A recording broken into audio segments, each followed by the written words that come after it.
VO2 máximo. Vamos entender essa métrica hoje que é tão importante para o ciclismo e para os esportes de endurance. Todo mundo quer ver o Garmin zerando o VO2 lá, né? Batendo lá no céu. Quer entender um pouquinho mais disso? Eu sou o Vini, esse é o canal Consciência. A gente traz informações para vocês treinarem de maneira eficiente, a informação de um jeito bem simples que todo mundo possa entender e aplicar no seu dia a dia. E aí você consegue treinar mais consciente, tendo mais noção do porquê que você está fazendo aquele treino, que adaptação que você está buscando. Vai ser meu plano aqui, ajudar vocês a treinar melhor, beleza? Então vamos lá. Quando a gente fala em VO2, a gente está falando em consumo de oxigênio, tá? E o VO2 máximo é o consumo máximo de oxigênio. Beleza, mas o que isso significa? Significa energia, gente. Quando a gente quer, a gente tem uma moléculazinha no nosso organismo que é a moeda de troca lá de energia.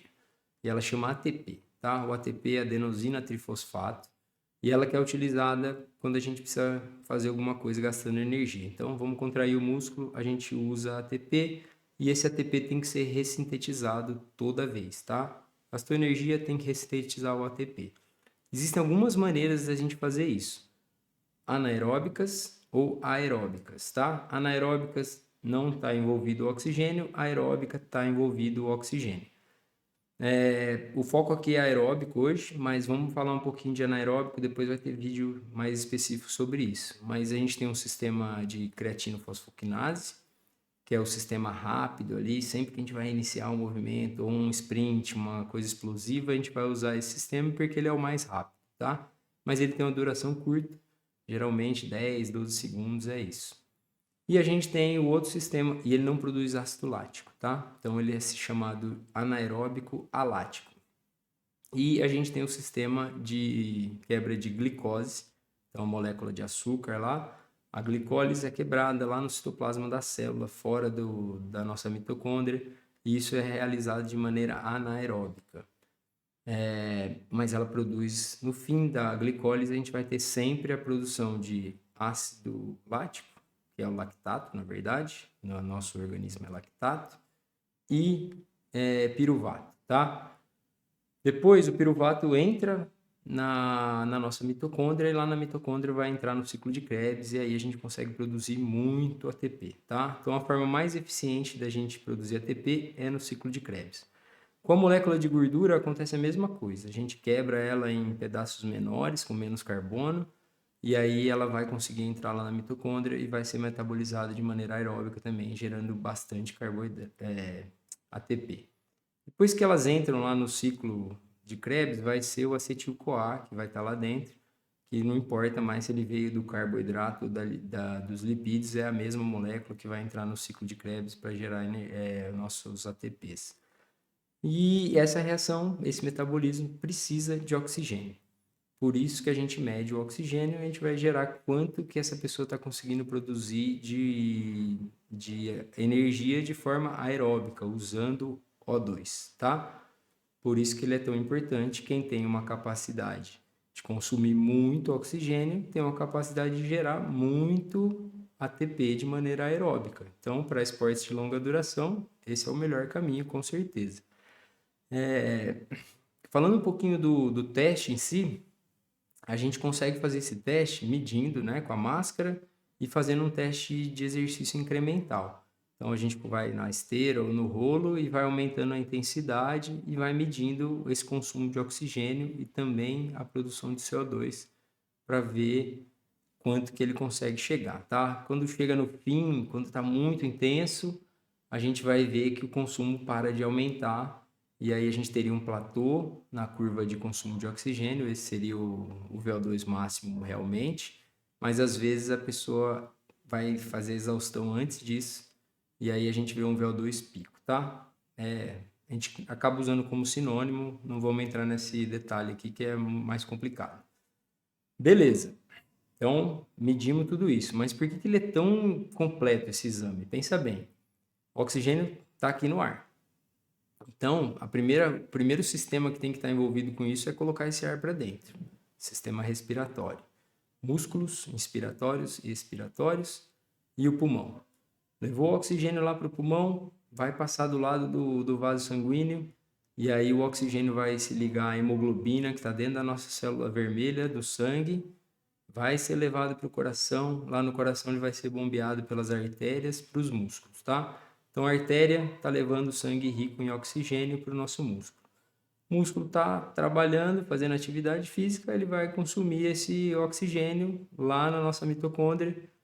Vamos usar o carboidrato, o lipídio, o oxigênio e vamos produzir água, CO2, calor e ATP, tá? Esses são os produtos que a gente vai ter dessa reação aí, desse metabolismo. Beleza, o CO2 vai ser mandado de volta pelas veias, então o sangue venoso está cheio de CO2 que a gente produziu lá no nosso metabolismo e cheio e com pouco oxigênio. Esse sangue vai voltar pelas veias, vai para o nosso coração, o coração bombeia ele para o pulmão. Lá no pulmão vai acontecer o contrário agora, o CO2 vai sair e o oxigênio vai entrar. E aí a gente começa um novo ciclo, beleza? Agora a gente vai para uma parte um pouquinho mais complicada, já que já estamos entendendo um pouquinho mais. Vocês se ligaram aí, né? 3 sistemas muito importantes: respiratório, cardiocirculatório e o sistema muscular, nossa periferia lá, mitocôndria, tudo que está envolvido nesse consumo ali do oxigênio. Ou seja, para ter um bom VO2, você tem que estar bem em todas essas áreas, fora que quem comanda tudo é nosso mental, aqui nosso cérebro tem que estar bom também. Então, para ter um bom VO2, o cara tem que estar com uma saúde muito boa. Maravilha. Entrando um pouquinho na parte mais teórica agora, existe uma equação para a gente calcular o VO2. Essa equação chama equação de Fick. E o que diz essa equação? VO2 máximo é igual ao débito cardíaco máximo multiplicado pela diferença arteriovenosa de oxigênio. Nossa, agora complicou, né? Ficou difícil. Vamos lá, vamos quebrar isso em partes para a gente entender certinho. Primeiro, a segunda parte da equação aí. Diferença arteriovenosa de oxigênio. O que significa isso? Acabei de falar para vocês que o sangue arterial está rico em oxigênio, o sangue venoso está com pouco oxigênio. Por quê? O sangue arterial levou lá o oxigênio para o músculo tirou o que ele queria usar, o que ele precisava, e devolveu, o sangue continuou, devolveu o CO2 e o sangue continuou ali. Então a gente mede com isso quanto que extraiu, quanto que ficou no músculo. Então a diferença do que estava na artéria com o da veia, a diferença arteriovenosa, tá? Chama a primeira parte. Essa é a parte lá da periferia do músculo. Débito cardíaco. O que é o débito cardíaco? Débito cardíaco é quanto a gente consegue bombear de sangue por minuto no nosso corpo, tá? E se a gente for dividir ele para mostrar o que leva ao débito cardíaco, é frequência cardíaca multiplicado por quanto o coração bombeia a cada batida, tá? Então, nossa frequência cardíaca máxima, que vai ser individual, mas vamos supor aí 180, 190, multiplicado por quantos ml a gente consegue bombear cada vez, a gente vai descobrir nosso débito cardíaco. Geralmente em repouso está em torno de 50 ml a bombeada ali, ou mais 5 litros por minuto, tá? Esse é o nosso débito cardíaco de repouso, mais ou menos para uma pessoa de uns 70 quilos. Beleza, então a gente já tem, ó, descobrimos aqui que a gente precisa da parte do coração, bombeamento, e da parte de extração lá no nosso músculo. Quando a gente pensa nisso, a gente já começa a pensar na parte prática. Por exemplo, não dá para a gente treinar a frequência cardíaca. Minha frequência cardíaca, independente de se eu treinar muito ou pouco, a máxima não vai aumentar, tá? A frequência cardíaca máxima é individual, cada pessoa tem a sua, e às vezes com a idade ela vai até diminuir. Então, frequência cardíaca máxima não é treinável. Já o aumento do débito cardíaco vai acontecer durante a atividade física, tá? Mas ele vai ser dependente disso. Então, a gente vai usar a nossa frequência máxima e o que a gente consegue treinar é aumentar o nosso volume de ejeção por batida. Isso é bastante treinável, tá, gente? É lógico que tem pessoas que vão ter uma parte genética, um coração maior, ou se adaptam mais ao treino e vão crescer mais o coração. Mas o esporte de endurance é isso. A gente, a longo prazo, tem crescimento do coração, principalmente do ventrículo esquerdo, vai bombear mais sangue e a gente vai aumentar muito o débito. Para vocês terem ideia, eu fiz um teste de VO2 recente. Eu falei aqui, né? Geralmente nosso débito em repouso é 5 litros, eu tenho quase 70 quilos. E fazendo os cálculos aqui, eu cheguei no meu máximo a uns 26 litros por minuto. Agora você imagina que um galão de água daqueles tem 20 litros. Meu coração estava bombeando mais do que aquilo por minuto. É muita coisa. Então a gente aumenta muito do repouso para o esforço máximo. Isso é uma das coisas que vai mais aumentar nosso VO2, tá?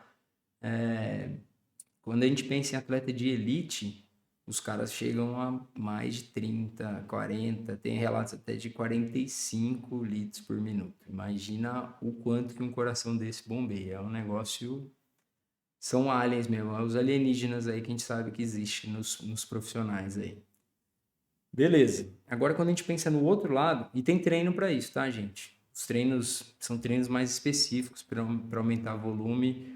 É um treino mais difícil, mais complicado. A gente vai ter vídeo sobre isso mais para frente, falar como você aumenta seu volume sistólico, que é assim que chama, volume sistólico. Já da outra parte da equação de Fick, a diferença arteriovenosa. Como que a gente aumenta a extração? A primeira coisa, se a gente pensar, nossa mitocôndria, a gente tem mais mitocôndria do que a gente consegue usar, tá? Porque geralmente o fator limitante é que a gente não consegue entregar o tanto de oxigênio que a gente precisa lá. E por quê? Porque o músculo está ali, a gente começou a treinar faz pouco tempo, não tem tanto capilar. Capilar, quando as artérias vão se dividindo e formam vasos tão pequenininhos que às vezes as células vermelhas têm que passar enfileiradas, uma atrás da outra, bem próximo da parede do músculo, para ficar quanto mais próximo possível do músculo, mais ela vai conseguir entregar. E isso também é treinável, tá? Então, atletas que têm mais tempo de treino, mais anos no esporte, têm mais capilares por cada fibra muscular. Então, a gente aumenta isso, tá? A densidade capilar chama. A gente consegue aumentar a densidade capilar. Uma coisa que aumenta rápido, assim que a gente começa a treinar com pouco tempo, é o nosso volume plasmático. Então, a gente consegue aumentar o volume de sangue. Esse é mais rápido e aí a gente consegue levar mais sangue para a periferia também. Outra coisa que a gente treina e vai aumentando células vermelhas. Então a gente acaba tendo um estímulo para aumentar a hemoglobina, aumentar as células vermelhas e produzir mais sangue e carregar mais oxigênio. Esse é o plano. Então isso é treinável também.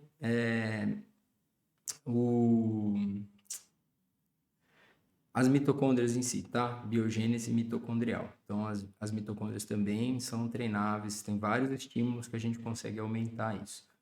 Basicamente, essa parte periférica, qualquer treino que a gente fizer, a gente está aumentando ela, tá? Então, o treino de Z2 é muito importante para isso, a gente consegue fazer bastante, mas treinos aeróbicos geralmente levam a essas adaptações. Então, do FTP para baixo, é tudo aeróbico, gente, e leva a essas adaptações, tá? Lógico que vai ter um enfoque mais em um ou em outro, principalmente no tipo de substrato que a gente está usando, se a gente vai utilizar mais lipídio, mais carboidrato, depende da intensidade. Mas abaixo do FTP é tudo aeróbico, então você vai estimular biogênese mitocondrial, aumento de capilar, tudo isso.